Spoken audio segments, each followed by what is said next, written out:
ETF index mutual funds నేర్చుకుని stock మార్కెట్లో రాణించాలనుకుంటున్నారా? వెంటనే ఈ నెంబర్కి కాల్ చేయండి.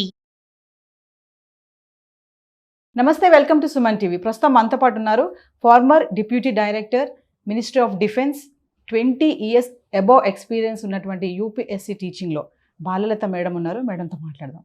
నమస్తే మ్యామ్. నమస్తే అండి. మ్యామ్, ట్రంప్ విన్నింగ్ తర్వాత అక్కడ ఉన్నటువంటి మన ఇండియన్ స్టూడెంట్స్కి చాలా రూమర్స్ అయితే వస్తున్నాయి. స్టూడెంట్ వీసాలో కూడా తగ్గుదల కనిపిస్తుంది, తగ్గింది కూడా 38%. కమింగ్ టు H1B వీసా కానీ, F1 వీసా కానీ, వీటన్నిటి గురించి ఒక్కసారి మా వ్యూవర్స్కి. డొనాల్డ్ ట్రంప్ విక్టరీకి ముందే, November 5th రిజల్ట్స్ రాకముందే కూడా ఇండియన్ స్టూడెంట్స్ అమెరికా సంబంధించి చాలా విషయాలు బయటకు వస్తున్నాయి. ముఖ్యంగా అక్కడ ఉన్న స్టూడెంట్సే రకరకాల మీడియంస్ ద్వారా, ఈ డిజిటల్ మీడియా ద్వారా చెప్తున్నారు, రావద్దు, ఇక్కడ జాబ్స్ లేవు, ఇక్కడ లివింగ్ స్టాండర్డ్స్ చాలా కష్టంగా ఉన్నాయి, మాకు తినడానికి కూడా కష్టం అవుతుంది, ఉద్యోగాలు రావట్లేదని ట్రంప్ విజయానికి ముందే చెప్తున్నారు. అయితే ఇక్కడ ట్రంప్ రిపబ్లికన్ పార్టీ, బేసికల్గా రిపబ్లికన్ పార్టీ అంటే యాంటీ ఇమిగ్రెంట్స్ అనమాట.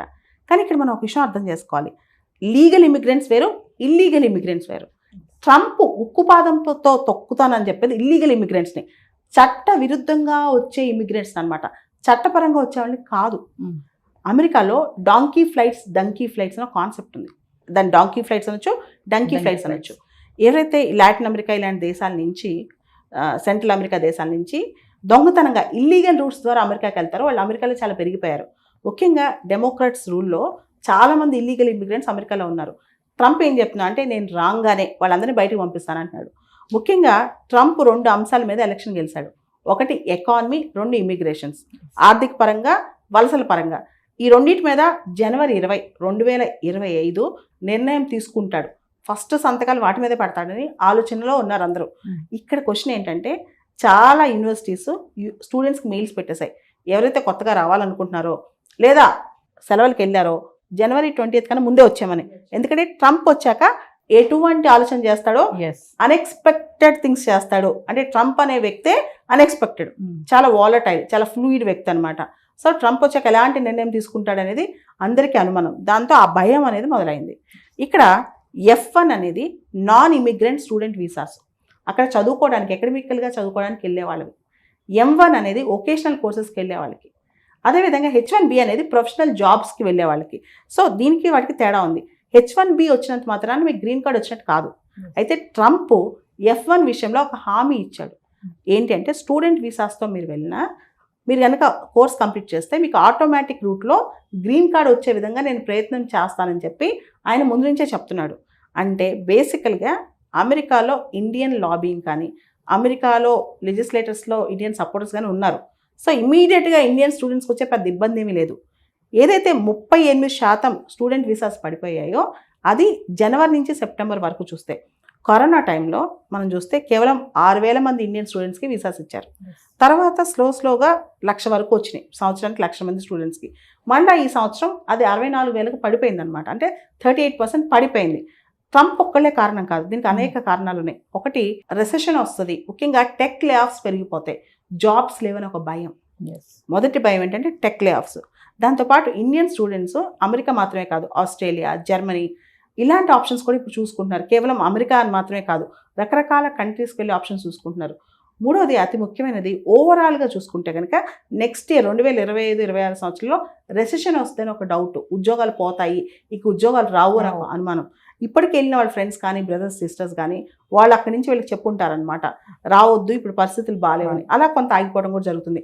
దాంతోపాటు మొన్న నాకు వచ్చిన న్యూస్ ఏంటంటే, అమెరికన్ కాన్సులేట్ దగ్గర ఇండియన్ స్టూడెంట్స్ ఎవరైతే వెళ్ళారో 20 మంది వెళ్తే 2-3 తప్ప ఎక్కువ మందికి వీసాస్ రావట్లేదంట. Latest update. అసలు వీసాలు అన్ని రిజెక్షన్స్ ఎక్కువ ఉన్నాయన్నమాట. దానికి కొంచెం వాళ్ళు కూడా స్ట్రిక్ట్గా, అమెరికా వీసా అనేది జనరల్గా ఒక ప్రివిలేజ్ అని చెప్పొచ్చు. ఎందుకంటే రిజెక్షన్స్ ఎక్కువ ఉంటాయి, దానికి ప్రాసెస్, దానికి స్లాట్స్ దొరకటం, దానిలో వీసా ఇంటర్వ్యూ కూడా ఒక క్లిష్టమైన పరిస్థితే. ఎవరికి వస్తో, ఎందుకు రాదో ఎవరికి తెలియదు. అండ్ తర్వాత ఇప్పుడు వరకే ఆల్రెడీ వెళ్ళి 15 సంవత్సరాల నుంచి ఉండి సెటిల్ అయిపోయి గ్రీన్ కార్డ్ ఎవరికైతే ఉందో, గ్రీన్ కార్డ్ అంటే సిటిజన్షిప్ కాదు, పర్మనెంట్ రెసిడెన్సీ, ఆ పర్మనెంట్ రెసిడెంట్ స్టేటస్ ఎవరికైతే ఉందో వాళ్ళ లైఫ్ సెక్యూర్, వాళ్ళ జాబ్ సెక్యూర్. ఇంకా చెప్పాలంటే ట్రంప్ గెలవటానికి ఇంతకుముందు వరకు లాస్ట్ ఎలక్షన్స్ వరకు కూడా ఇండియన్స్ ఎక్కువ మంది డెమోక్రాట్ పార్టీ వైపు ఉండేవాళ్ళు. కానీ ఈసారి ఎక్కువ ఓట్స్ అంటే డెమోక్రాట్స్ ఉన్నాయి, కానీ ఎక్కువ మంది ఇటు కూడా టిల్ట్ అయ్యారు, రిపబ్లికన్స్ కూడా టిల్ట్ అయ్యారు. ఎందుకు అంటే ట్రంప్ వస్తే బిజినెసెస్ బాగుంటాయి. చాలామంది ఇండియన్ కమ్యూనిటీస్, పంజాబీస్ కావచ్చు, గుజరాతీస్ కావచ్చు, వీళ్ళందరూ కూడా బిజినెస్ కమ్యూనిటీస్ ఉన్నారు అమెరికాలో. వీళ్ళందరూ కూడా ట్రంప్ని ఇప్పుడు సపోర్ట్ చేస్తున్నారు. ట్రంప్ వస్తే బిజినెస్ బాగుంటుంది, ట్రంప్ వస్తే అమెరికా గ్రేట్ అవుతుంది, అంటే అమెరికాలో ఉన్న వ్యాపారాలు కానీ ఇన్వెస్ట్మెంట్స్ కానీ డోకా ఉండదు అని చెప్పి వాళ్ళు భావిస్తున్నారు అనమాట. అయితే కొత్తగా వెళ్ళే స్టూడెంట్స్ ఎక్కువ ఆసక్తి ఉన్నా సరే కేవలం అమెరికాకి మాత్రం వెళ్ళట్లేదు. దాంతోపాటు ఇండియాలో వరల్డ్ క్లాస్ యూనివర్సిటీస్ ఇండియాలో వస్తున్నాయి, వరల్డ్ క్లాస్ ఎడ్యుకేషన్ కూడా ఇండియాలో వస్తుంది. రీసెంట్గా కూడా ఆస్ట్రేల్ యూనివర్సిటీ ఒకటి గుజరాత్లో గిఫ్ట్ సిటీలో వాళ్ళ క్యాంపస్ పెడుతున్నారనమాట. సో మన దగ్గర అంతే క్వాలిటీ ఎడ్యుకేషన్. తర్వాత ఇప్పుడు కనుక మనం గమనిస్తే రూపాయి వాల్యూ తగ్గుతుంది, డాలర్ వాల్యూ పెరుగుతుంది. సో ఓకే, అమెరికన్ ఎడ్యుకేషన్ కూడా మనకు కాస్ట్లీ అయిపోయింది అనమాట. అంటే మనం ఎక్కువ రూపాయలు చెల్లించాల్సి వస్తుంది. బ్యాంక్ లోన్స్ తిరిగి పేరెంట్స్ కట్టలేకపోతున్నారు అనమాట. ఉదాహరణకి ఇంతకుముందు 20 లక్షలు అవుతాయి, ఇప్పుడు 30-35 లక్షలు కట్టాల్సి వస్తుంది అమెరికాకి వెళ్ళాలంటే, 1 year చదవాలంటే. ఈ తేడా కూడా చాలా ఉంది కదండి. కానీ బేసికల్గా మనం నేర్చుకోవాల్సింది ఇంకోటి ఉంది. ఎప్పుడైనా ఇండియన్స్కి వరల్డ్ మొత్తం డిమాండ్ ఉంటుంది, దానిలో డౌటే లేదు. బికాస్ ఇండియాలో ఇంగ్లీష్ స్పీకింగ్ స్కిల్స్ చాలా ఉన్నాయి. అండ్ అమెరికా లాంటి దేశాలు బేసికల్గా అమెరికానే ఇమిగ్రెంట్స్తో ఉన్న కంట్రీ. ఇమిగ్రెంట్స్ని పూర్తిగా ఆపలేవు. లీగల్ ఇల్లీగల్ ఇమిగ్రెంట్స్ డిఫరెన్స్ అర్థం కావాలి మనకు అంతే. తర్వాత అమెరికాకి టాలెంట్ పూల్ కావాలి. ఒరిజినల్గా ఉన్న టాలెంట్ పూల్ అమెరికాకి సరిపోదు అనమాట. అండ్ ఇండియన్స్ అక్కడికి వెళ్ళి వర్క్ చేస్తే చాలా తక్కువ కాస్ట్కి వర్క్ చేస్తారు. అమెరికా ఇండియన్స్ వర్క్మెన్షిప్ లేకుండా, వీళ్ళ సపోర్ట్ లేకుండా అమెరికా నడవదు. అండ్ ఇంకొక విషయం ఏంటంటే రీసెంట్గా ఈ కొన్ని రిపోర్ట్స్ బయటకు వచ్చాయన్నమాట. ముఖ్యంగా స్టూడెంట్ రిపోర్ట్స్ అని కొన్ని వచ్చినప్పుడు 30% ఆఫ్ ఇంటర్నేషనల్ స్టూడెంట్స్ అమెరికాలో ఉంది ఇండియన్సే. దాదాపు 3,30,000 మంది ఇండియన్ స్టూడెంట్స్ అమెరికాలో చదువుతున్నారు అనమాట. సో ఇవన్నీ మనం గమనిస్తే కనుక అంత ఈజీ కాదు ఇండియన్ స్టూడెంట్స్ లేకుండా అమెరికన్ యూనివర్సిటీ, వాళ్ళ యూనివర్సిటీస్ కూడా మన స్టూడెంట్స్ అవసరం. 30% పైన ఇండియన్ స్టూడెంట్స్ ఉంటే వాళ్ళని కాదని ఎలా అంటారు? దాని తర్వాత ఓవరాల్గా అమెరికన్ స్టూడెంట్ వీసాస్ తగ్గడం ఇండియా మీదే ప్రభావం కాదు, ఈవెన్ చైనీస్ స్టూడెంట్స్ కూడా 8%-9% తగ్గారంట. స్టూడెంట్ వీసాస్ తగ్గాయి చైనీస్ వాళ్ళకి ఇచ్చాయి కూడా. కాబట్టి ఇది టెంపరీ ఫినామినా అనుకుంటున్నాను. కానీ ఓవరాల్గా చూస్తే అండి వరల్డ్ ఎకనమిక్ ఒక రకమైన స్లంప్ వస్తుంది భవిష్యత్తులో. ఎంత ట్రంప్ వచ్చినా సరే, అమెరికా ఎంత గ్రేట్ అయినా సరే, ఓవరాల్గా టెక్ రెసెషన్ అనేది కొంత కనిపించే అవకాశం కనిపిస్తుంది భవిష్యత్తులో. రెండో ముఖ్యమైన అంశం ఏంటంటే 2025లో ట్రంప్ తీసుకున్న నిర్ణయాలు బట్టి కూడా నెక్స్ట్ స్టూడెంట్ ఇంటేక్ అనేది మనకు కనిపిస్తుంది అనమాట. తర్వాత జియో పాలిటిక్స్, అంతర్జాతీయంగా రకరకాల రాజకీయ పరిణామాలు, ముఖ్యంగా ఇజ్రాయెల్ హమాస్ మధ్య యుద్ధం కానీ, రష్యా ఉక్రెయిన్ యుద్ధం కానీ, ఇవన్నీ కూడా ఇంటర్నేషనల్ స్టూడెంట్ ఇంటేక్ని కూడా ప్రభావితం చేస్తాయి. వీళ్ళు బయటికి వెళ్ళి మన పిల్లలు బయటికి ఎందుకు వెళ్ళాలి, ఎక్కడ ఏ యుద్ధం వస్తుందో తెలియదు, ఇలాంటి ఆలోచనలు కూడా పేరెంట్స్కి ఉంటాయి అన్నమాట. ఓవరాల్గా పాత రోజులు ఏంటంటే కంప్యూటర్ సైన్స్ చదవాలి, అమెరికాకి వెళ్ళాలి, జాబ్ తెచ్చుకోవాలి, డాలర్లు సంపాదించాలి. ఆ కాన్సెప్ట్ అనేది ఇప్పుడు కాస్త తగ్గింది. ఇండియాలో కూడా కొంచెం కష్టపడితే 4 లక్షలు 5 లక్షల రూపాయలు మనం ఇక్కడే సంపాదించుకోవచ్చు. ఇండియా ఎడ్యుకేషన్ బాగుంది, తర్వాత ఇండియాలో సెటిల్ అయ్యే అవకాశాలు పెరిగిపోతున్నాయి. కాబట్టి అందరూ ఎందుకు అమెరికాకి వెళ్ళాలన్న ఆలోచన కూడా ఈ కొత్తగా 2-3 సంవత్సరాల నుంచి, ముఖ్యంగా ఈ సంవత్సరం ఆ విజిబిలిటీ చాలా వస్తుందన్నమాట. ఇందాక కాంపిటేటివ్ ఎగ్జామ్స్ గురించి మనం అనుకుంటున్నాం కదా, చాలామంది ఏమనిపిస్తున్నారంటే అసలు అమెరికాకి వెళ్ళి ఒకరి కింద ఎందుకు పని చేయాలి, మనం ఇక్కడే ఉంటే కాంపిటేటివ్ ఎగ్జామ్ పాస్ అయితే కింగ్ లాగా ఇండియాలో మనమే బతికేయచ్చు కదా, మనమే కింగ్స్ అయిపోవచ్చు కదా అని చెప్పి కూడా ఆలోచనలో ఉన్నారనమాట. కాబట్టి ఆల్టర్నేటివ్స్ అనేవి వీళ్ళకి చాలా దొరుకుతున్నాయి. అండ్ ఆస్ట్రేలియా వెళ్ళే వాళ్ళు, ఇంగ్లాండ్, ఈవెన్ లండన్లో కూడా, అమెరికానే కాదండి, ఇంగ్లాండ్లో లండన్లో జాబ్స్ లేక కొంతమంది ఫారెన్ స్టూడెంట్స్, ఇండియన్స్ కాదు ఫారెన్ స్టూడెంట్స్ అయితే చిన్న చిన్న క్రైమ్స్ చేస్తున్నారండి ఫుడ్ లేక.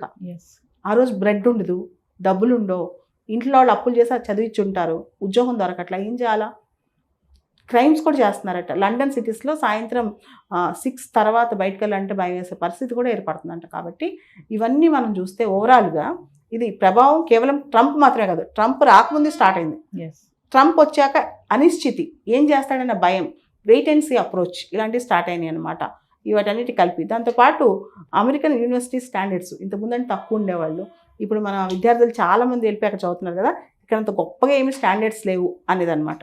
అంత గొప్పగా మా స్టాండర్డ్స్ ఏమీ లేదు అని చెప్పి చెప్తున్నారు. రీసెంట్గా నా స్టూడెంట్ ఒక అమ్మాయి అమెరికాలో ఉంది, ఫోన్ చేస్తుంది అనమాట. 1 నిమిషం మాట్లాడేసి మ్యామ్ వెళ్తున్నా అంటే, ఏం చేస్తున్నావు అంటే, ఇక్కడ కూలి పని చేస్తున్నాం అమ్మ, ఏంటంటే పార్ట్ టైం జాబ్ ఉంది. చాలా ఫన్ అయిపోయింది అనమాట. అమెరికాలో పార్ట్ టైం జాబ్స్ మీద అందరూ రకరకాల ఫన్ చేస్తూ ఉంటారనమాట. అలా ఇందాక అన్నట్టుగా మేడం ఒక్క విషయం చెప్పండి లాస్ట్లో, అంటే లక్షలు పెట్టుకుని మనం ఒక అమెరికా వెళ్ళినా అక్కడ జాబ్ మార్కెట్ సిచ్యువేషన్ అనేది ప్రెసెంట్ ఎలా ఉంది అంటే ఇక్కడ చదివిన చదువుకి అక్కడ దానికి మ్యాచ్ అవుతుంది అసలు? ప్రొఫెషనల్గా H1B వీసా మీద పర్మనెంట్గా జాబ్స్ వస్తే బాగానే ఉంటున్నాయండి, స్టాండర్డ్స్గానే ఉంటున్నాయి. ఎవరికైతే ఈ పార్ట్ టైం స్టూడెంట్గా వెళ్ళి పార్ట్ టైం జాబ్స్ ఉన్నారో వాళ్ళకి జాబ్స్ దొరకపోవటము, జాబ్స్ కోసం చాలా నెలల పాటు వెయిట్ చేయటము, ఇంటి దగ్గర నుంచి డబ్బులు తెప్పించుకోవటము, ఫ్రెండ్స్ దగ్గర అప్పులు చేయటము, అండ్ కొంతమంది అయితే మన ఇండియన్ కమ్యూనిటీ ఎవరైతే ఆల్రెడీ వెళ్ళి సెటిల్ అయ్యారో కొత్తగా వచ్చిన పిల్లలకి వాళ్ళకి ఇంటికి పిలిచి అన్నం పెట్టడం ఇలాంటివి కూడా చేస్తున్నారంట. అటువంటి కండిషన్స్ కొన్ని సందర్భాలు అక్కడ వస్తున్నాయని కూడా తెలుస్తుంది అన్నమాట. Thank you.